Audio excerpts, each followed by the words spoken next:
G'day everyone, James here with JWN Lawn Care and Landscaping, bringing you another video.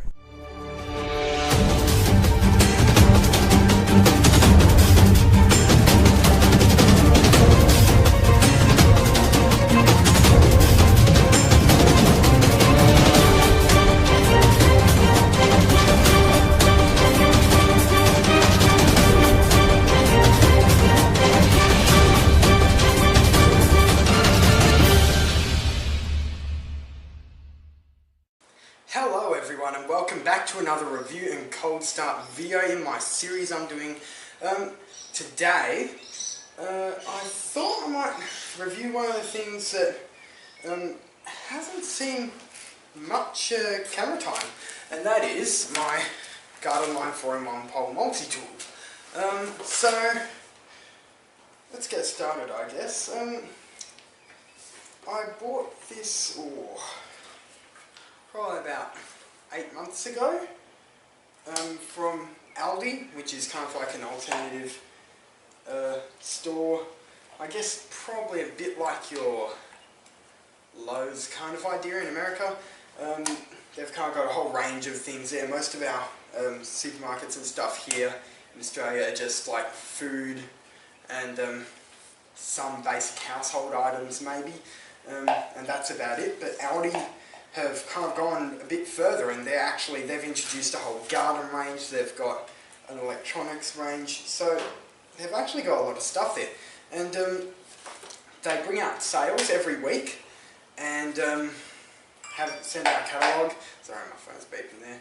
And yeah, they've got some really good deals. So this, as you guys would know, I think I've spoken about it before. It's a multi-tool, as I said. So it's got the trimmer head here.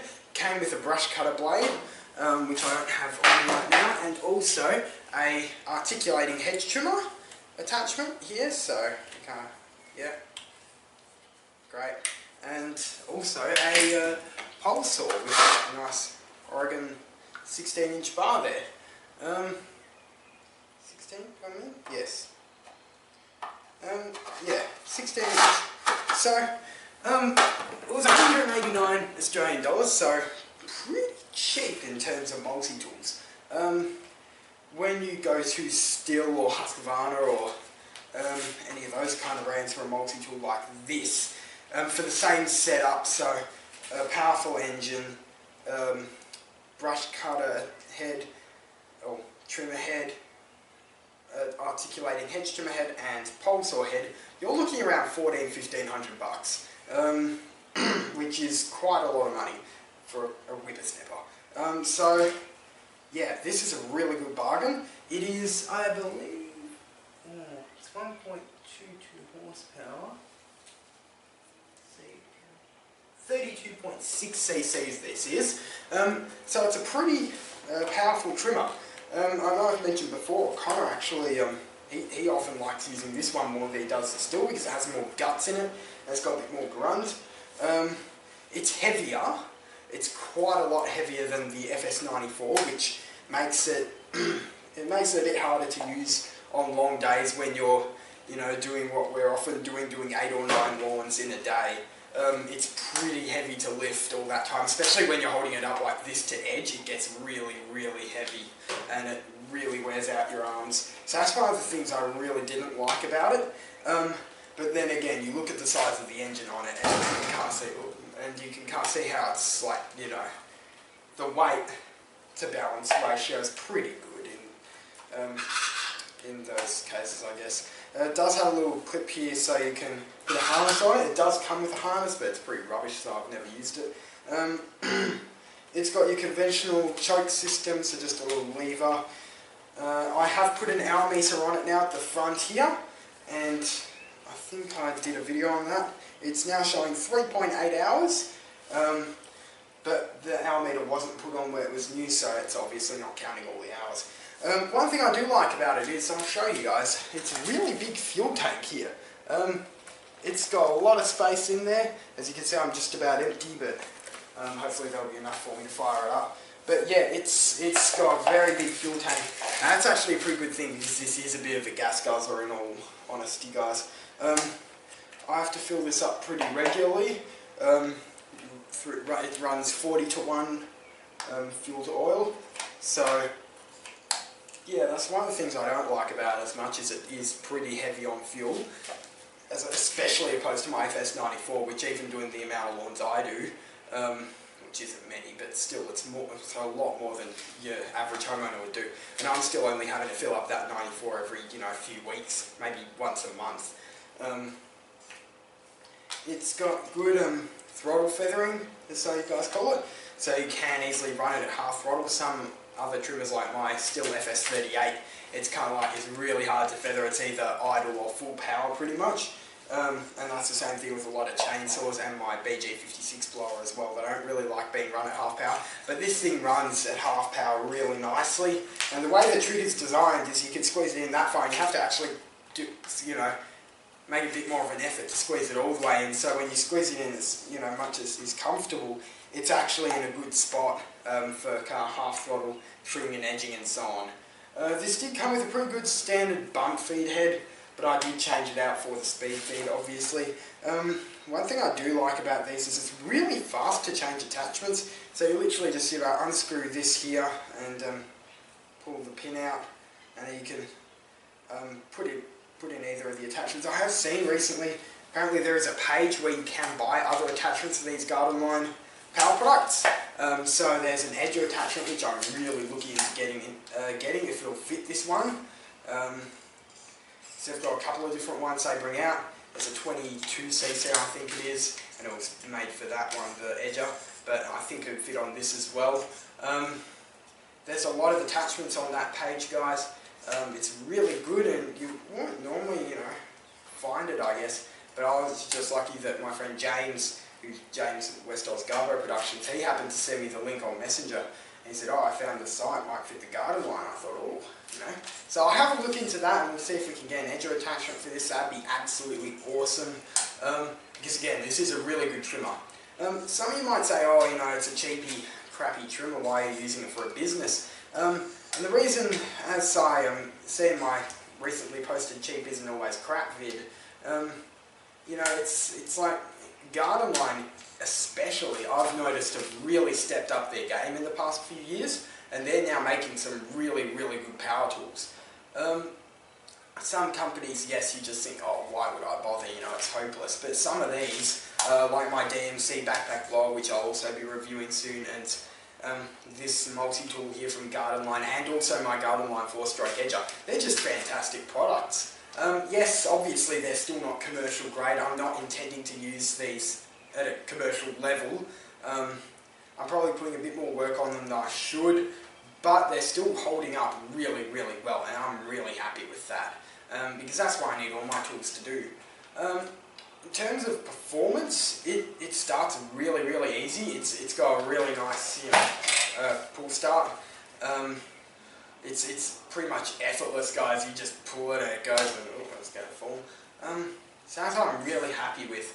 Downsides, again, the weight really holds this machine back. I think that's the primary thing of this tool, is its weight, because it's so heavy. It's just, you're not going to get very far with it. I was even surprised that Connor was able to go so long using it, because, on some of our properties I'd have to stop part way through just to give my arms a break because it's so heavy.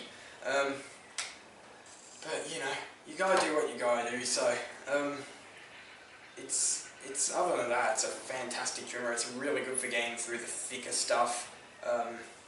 So when we have long, thick grass, we go straight to this trimmer because it's got more cc's obviously in it, but it's also got more guts than the FS94, so it's going to go through that grass better. I am getting a 4-stroke trimmer soon. I'll update you guys on that if I end up finalising that. I'm really looking forward to it because I think that'll help even more. Anyway, so let's get this started up. One other thing I don't particularly like is it doesn't have an auto to return stop switch, but again, cheap trimmer, so that's kind of more of a professional feature. So it needs 10 primes. There we go.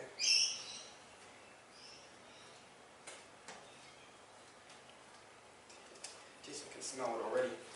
Choke levers are always up on my machines whenever I'm finished with them.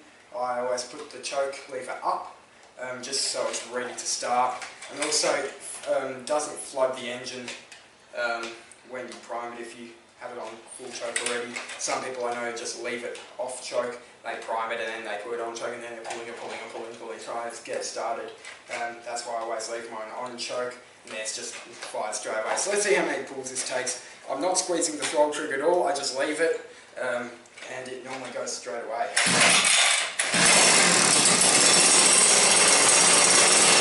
There we go! So, not much effort at all. Really easy to pull.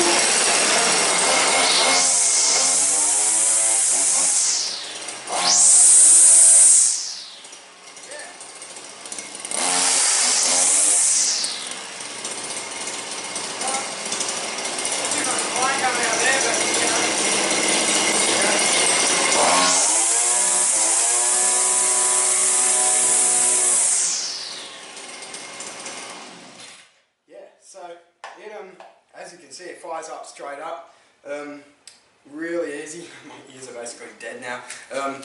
Don't try this at home. I do always wear ear protection, as you guys know, when I'm out mowing. Often for these cold start videos, because I'm only having it running for like 30 seconds, that's not going to do as much damage to your ears. But if you're out mowing with these things, definitely have ear protection, because another thing about this trimmer is, it is very loud, as you guys could probably hear.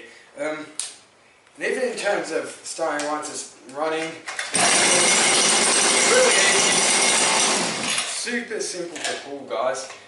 That's one of the things I've been really impressed with about this trimmer, is how easy it is to start. Because some cheap things you get, they're just, you just can't start them. Whereas this, it just goes straight away every time, no problems. So yeah, that's my thoughts on this machine, I guess. It does really great. I really have enjoyed using it. I had this as my primary trimmer for about a month and a half, 2 months before I got the FS94, and it did perfectly fine then. It still does perfectly fine now. Kind of uses it quite a bit. I use it a bit as well, because it's a really good trimmer, guys. So if you're getting into lawn care and you need something that's going to, do multiple tasks, and you want a multi-tool like this, this is definitely a really good option, because again, I can't fault it in any way. It works really, really well for my needs, and for a homeowner it would do fantastic. Obviously for an elderly or frail person who, isn't able to lift big weights, it's obviously not going to be that good, but for what I use it for, as a backup trimmer and as a pole hedger and pole pruner, it does really well, because I don't do much of either of those tasks, so it really doesn't see that much use. So it's okay for what I'm using it for. If I was doing a lot of pole hedging, pole pruning, that kind of thing, I would upgrade to a Stihl combi system or the like, but I'm not, so I don't see the point in spending that kind of money, as I said, $1,300–1,400 on something when this does it, the same thing perfectly fine. That's one of the things you have to really think about when you're new to the business is, just, try and prioritise your money on stuff you're using a lot, and then spare money that you've got left over should really be put into a savings account so you can save up that money and buy better equipment later. But if you do have a bit of spare money that you're happy to spend, put it towards something that's cheaper for the tasks that you don't do that often. You don't need the biggest and the best for all your tasks if you're not doing them much. I do know one guy on YouTube, Tasker's Lawn and Garden Maintenance, I think he is. They're up in the Sunshine Coast in Queensland, and they use all Ryobi stuff for their business. Personally, I wouldn't suggest that, because, it's not like me using this Gardenline tool, which is kind of like Ryobi level, it's homeowner grade. I'm using this as a backup, as a spare, so it's not getting that much use, whereas they're using that kind of stuff as their primary equipment. Now, I wouldn't suggest that, because although they seem pretty good and they're easy to start and all that kind of jazz, they're not going to last. And that's why I bought the FS94 for my trimmer, because I know this thing wasn't going to cut it for very long if I was using it the way I was. which is fair enough. I'm not expecting it to, you know, stand up to commercial work because it's not built for that, guys.